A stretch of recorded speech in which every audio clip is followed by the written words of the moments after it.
जय श्री कृष्ण आप सभी को। The radiant international school Gujarat board English medium से मैं आलोक मिश्रा आप सभी का स्वागत करता हूं the journey of Bhagavad Gita के इस तीसरे सत्र में। तो जैसा कि हमने पिछले सत्र में जाना था कि कैसे ढोल, नगाड़े, मृदंग और शंख आदि को बजाकर युद्ध का आरंभ हुआ था, तो इसके आगे की चर्चा हम आज के इस सत्र में करेंगे। जय श्री कृष्ण सर। जय श्री कृष्ण। तो आज का मेरा सबसे पहला सवाल है कि युद्ध आरंभ होने के बाद क्या हुआ? युद्ध आरंभ होने के बाद जैसा कि श्रीमद् भगवद गीता के प्रथम अध्याय में हमें वर्णन प्राप्त होता है, अर्जुन जी ने कृष्ण भगवान से कहा कि सेनयोरुभयोर मध्ये रथम स्थापय मेच्युत, अर्थात कि हे अच्युत, हे कृष्ण भगवान, कृष्ण भगवान का एक नाम है अच्युत, तो हे अच्युत मेरा जो ये रथ है वह दोनों ही सेना के मध्य में स्थापित करो। ओके। क्यों? ताकि मैं दोनों ही सेना का अच्छे से निरीक्षण कर सकूं कि मुझे किसके साथ युद्ध करना है और कौन कौन है जो मेरे पक्ष में है। तो दोनों ही सेना के निरीक्षण के लिए अर्जुन जी ने कृष्ण भगवान से कहा कि दोनों ही सेना के मध्य में मेरा रथ स्थापित कर दीजिए। अब सर मेरा एक और प्रश्न है, जैसा कि आपने हमें बताया था कि सबके शंख विशिष्ट थे, तो क्या वैसे ही अर्जुन का रथ भी विशिष्ट था? जी हाँ, बिल्कुल। अर्जुन जी का जो रथ था वो भी बहुत ही दिव्य और बहुत ही विशिष्ट था। तो सर उस दिव्य और विशिष्ट रथ के बारे में हमें कुछ इंफॉर्मेशन मिल सकती है? जी हाँ, बिल्कुल। श्री कृष्ण द्वैपायन वेद व्यास जी के द्वारा रचित ऐसे महाभारत ग्रंथ के आदि पर्व में और उद्योग पर्व में दोनों ही जगह पर हमें रथ का वर्णन मिलता है। और वह रथ कैसा था? तो वह जो रथ था वो बहुत ही विशाल, दिव्य, मजबूत, सोने से मढ़ा हुआ। वाह, सोने से मढ़ा हुआ है। और जिसमें हीरे, मोती, जवाहरात वो भी जड़ित थे। इतना ही नहीं, पूरे रथ के ऊपर छोटी छोटी पताकाएं लहराती थी।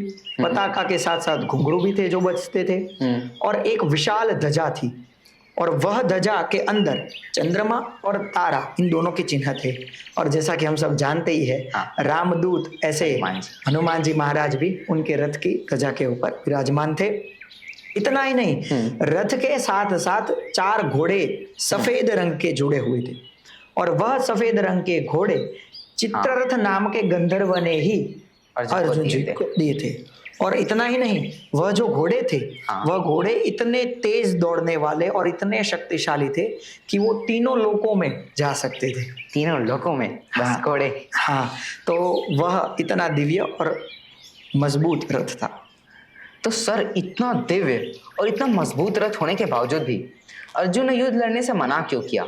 उसके पीछे आखिर क्या कारण था और उनके मन में कौन सी हिचकिचाहट थी?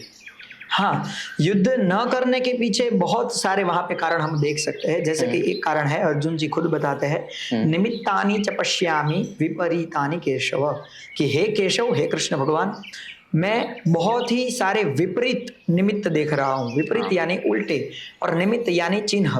तो जैसे हम घर से बाहर निकलते हैं और हमारी अगर बाईं आंख फरकती है तो हम ऐसा अपशकुन मानते हैं। तो वैसे ही बहुत सारे अपशकुन अर्जुन जी को भी दिखे, जैसे कि धरती कांपना, नक्षत्रों का पतन होना, बिना समय के ग्रहण होना।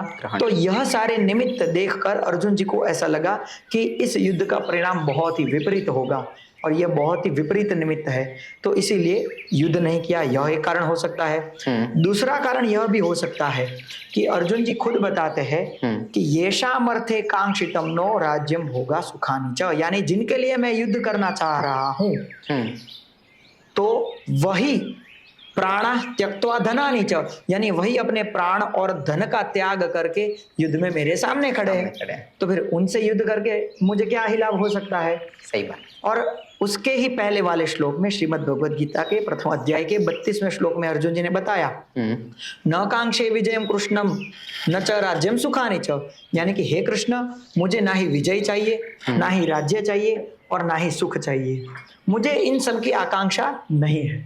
तो इसीलिए भी अर्जुन ने युद्ध से मना किया, ये भी हम देख सकते हैं। हाँ, दुष्टों को मारना है इसीलिए युद्ध करना चाहिए, लेकिन द्रोणाचार्य जैसे गुरु, भीष्म पितामह जैसे अपने ही पितृगण, तो इनको देख के फिर कृपाचार्य जैसे कुलगुरु भी थे, तो फिर अर्जुन जी ने युद्ध के लिए मना कर दिया।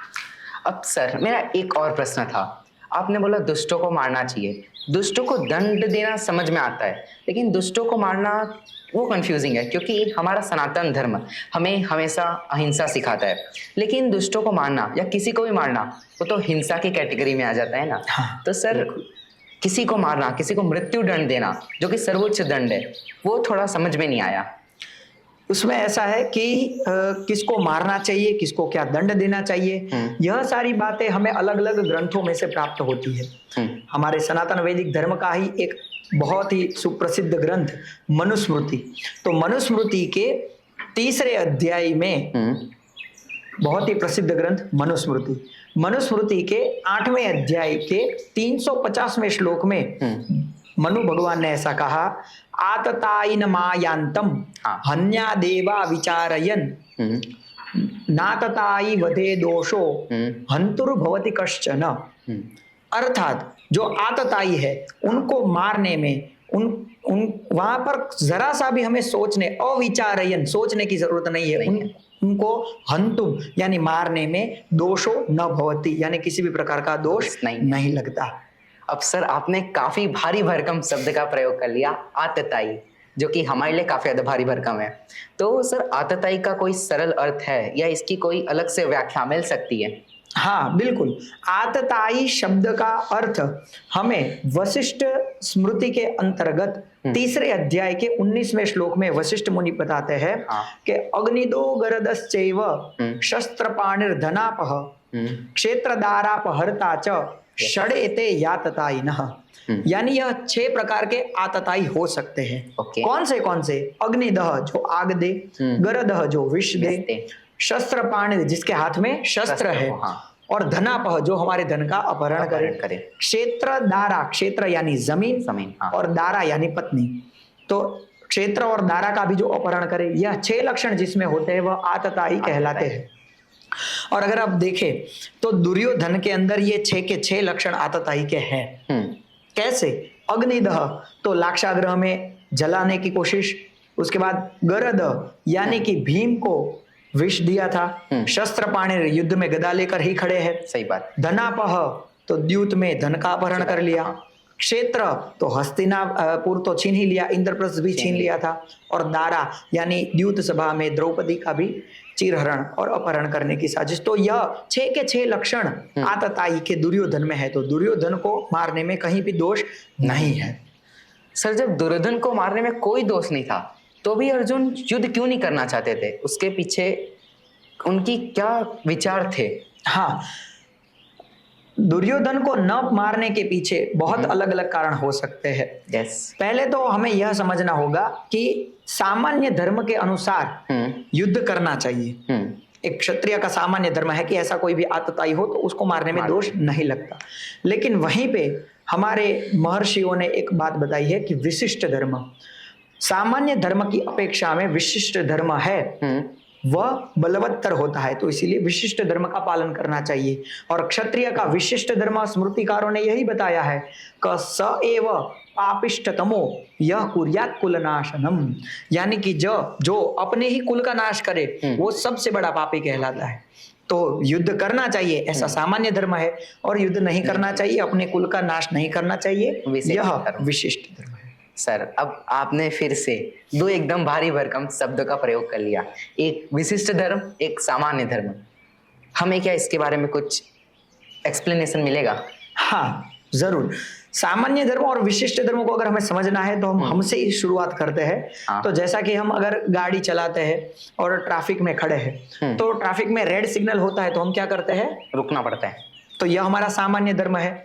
वाहन चालक का सामान्य धर्म है कि रेड लाइट होते ही हमें रुक जाना है। वहीं पे एक विशिष्ट धर्म भी है कि अगर हम लाइट के अंडर खड़े हैं, रेड लाइट हो रही है, फिर भी हम नहीं जा रहे, लेकिन अगर वहीं पे इमरजेंसी में कोई पीछे से एम्बुलेंस आए तो जाना पड़ेगा ना। हमें सिग्नल दिख रहा है कि रेड लाइट है, फिर भी वो तोड़ के आगे जाके थोड़ा खड़ा रहना पड़ेगा। क्यों? क्योंकि यह विशिष्ट धर्म है। सामान्य धर्म हमारा यह बताता है कि सिग्नल का पालन करो, लेकिन विशिष्ट धर्म वह विशिष्ट कोई परिस्थिति में ही सूचित किया जाता है। तो विशिष्ट परिस्थिति जब होती है तब हमें सामान्य धर्म का त्याग करना चाहिए। पड़ता है। तो इसीलिए अर्जुन जी ने विशिष्ट धर्म का पालन किया और सामान्य धर्म का त्याग किया। कर दिया। तो सर अब अर्जुन ने युद्ध लड़ने से मना कर दिया, जी तो हाँ। फिर उन्होंने उसके बाद क्या किया? युद्ध करने से मना कर दिया, जैसे कि हमने देखे कि बहुत सारे हाँ। अपशकुन निमित्त देखे। तो उसी के बाद फिर ऐसा ही उनके साथ भी हुआ। क्या हुआ? तो उनकी पूरी बॉडी, उनका पूरा शरीर है उसमें कंपन होने लगा, उनका गला सूखने लगा, बहुत ज्यादा पसीना आने लगा और उनके होठ भी कांपने लगे। तो यह सारी बात होते ही वह इतने असमर्थ हो गए या इतने ज्यादा आश्चर्यचकित हो गए कि मैं युद्ध करूं ना करूं, क्या करूं। तो फिर उनके हाथ में से उनका धनुष, जिनका नाम था गांडीव, वह छूट गया। वह भी वो नहीं उठा पा रहे थे और फिर वह अपने ही रथ के पिछले हिस्से में जाके बैठ गए। अब सर आपने बताया कि अर्जुन के धनुष का नाम गांडीव था। हाँ, हमें जरा गांडीव के बारे में भी कुछ बताइए। हाँ, तो गांडीव धनुष था वो भी बहुत विशिष्ट था। गांडीव धनुष कोई नया नया नहीं था, उसका भी बहुत पुराना इतिहास हमें महाभारत में ही विराट पर्व में, आदि पर्व में और उद्योग पर्व में मिलता है। उनका वह जो धनुष था, वह धनुष 1000 साल तक ब्रह्मा जी ने रखा था। 1000 साल। 1000 साल। उसके बाद 503 साल तक प्रजापति ने रखा था। 500 साल तक चंद्रमा ने रखा था। 85 वर्ष तक इंद्र महाराज ने रखा था। 100 साल तक वरुण भगवान ने रखा था। तो ऐसे कुल मिला के 2188 साल तक इस गांडीव धनुष का सदुपयोग हुआ और फिर देवताओं के आशीर्वाद से फिर अग्निदेव खांडव वन में रथ के साथ साथ यह धनुष वरुण भगवान से लेकर फिर अर्जुन जी को देते थे। इतना ही नहीं, यह जो धनुष था वो इतना मजबूत था और इतना शक्तिशाली था कि 1 लाख आयुध के समान उसमें बल था। 1 लाख आयुध, 1 लाख आयुध यानी शस्त्र के समान उसमें बल था। इतना ही नहीं, वह रंग बिरंगा और सुकोमल भी था। कोमल भी होने के बावजूद कोमल भी था। तो ऐसा दिव्य धनुष गांडीव नाम का उनके पास था। मतलब एक तो सबसे पहले बहुत पहले ही अनबॉक्स हो चुका था। हाँ। और उसके बावजूद इतना अच्छा, इतना पावरफुल और सुकोमल भी था। जी हाँ।